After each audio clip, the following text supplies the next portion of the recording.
ഞാനിവിടെ 5 ലക്ഷം രൂപ ഇട്ടിട്ട് 3 വർഷത്തിൽ കൂടുതലായി.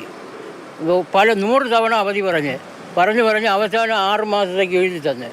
അതെൻ്റെ കയ്യിലിരിക്കുകയാണ്. ഞാൻ അധ്വാനിച്ചുണ്ടാക്കിയതാണ്. മരുഭൂമിയിൽ ചെന്ന് ആടും മേച്ചുണ്ടാക്കിയ കാശായത്. എനിക്കത് കിട്ടണം. 72-കാരൻ ബഷീർ 30 വർഷം മരുഭൂമിയിൽ കിടന്ന് ചോര നീരാക്കി സമ്പാദിച്ച പണമാണ് സഹകരണ സംഘത്തിൽ നിക്ഷേപിച്ചത്. വയസ്സുകാലത്ത് ആരെയും ആശ്രയിക്കാതെ മരുന്നെങ്കിലും വാങ്ങാൻ. എന്നാൽ നിക്ഷേപിച്ച പണത്തിന്റെയും വിശ്വസിച്ച സംഘം പ്രസിഡന്റ് അണിയൂർ ജയകുമാറിന്റെയും പൊടി പോലുമില്ല. ഇതുപോലെ ഒട്ടേറെ നിക്ഷേപകരാണ് ബാങ്കിന്റെ അനാസ്ഥയിൽ പ്രതിസന്ധിയിലായത്.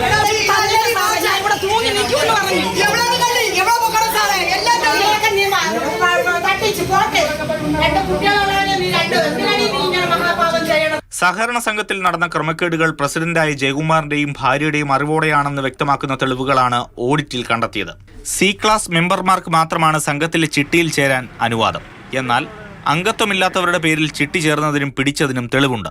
യഥാർത്ഥ ആളുകളാണോ എന്ന കാര്യത്തിലും വ്യക്തതയില്ല. ബാങ്കിൽ നിൽക്കുന്ന തുകയും ബിസിനസ് നടത്തുന്ന തുകയും എല്ലാം പോയി, ലോണായി കൊടുത്തിരിക്കുന്ന തുകയും എല്ലാം പോയി. കാണാതായ തുകകളാണ് ഈ തുകകൾ എന്നുള്ളതാണ് ഇതിന്റെ പ്രത്യേകമായ ഒരു കാര്യം. വരവും ചിലവും രേഖപ്പെടുത്തി കണക്ക് അവസാനിപ്പിക്കുന്ന ദിവസങ്ങളിൽ സംഘം പ്രസിഡന്റ് ജയകുമാറിന്റെ അക്കൗണ്ടിലേക്ക് പണം വരവ് വച്ചിട്ടുണ്ട്. പലതിനും വിലാസമോ അപേക്ഷാരേഖകളോ ജാമ്യ കടപ്പത്ര വിവരങ്ങളോ ഇല്ല.